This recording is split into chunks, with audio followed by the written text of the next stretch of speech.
Imagine a world so close to its star, its surface is literally vaporized. Welcome to K2141b, an exoplanet 200 light-years away. It's so close to its sun, a year there lasts just 6.7 hours. The day side reaches 3,000 degrees Celsius, hot enough to vaporize rock. It doesn't rain water here, it rains molten rock.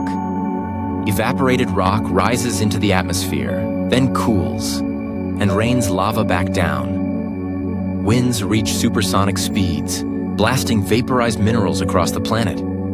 The night side? Freezing. Minus 200 degrees Celsius.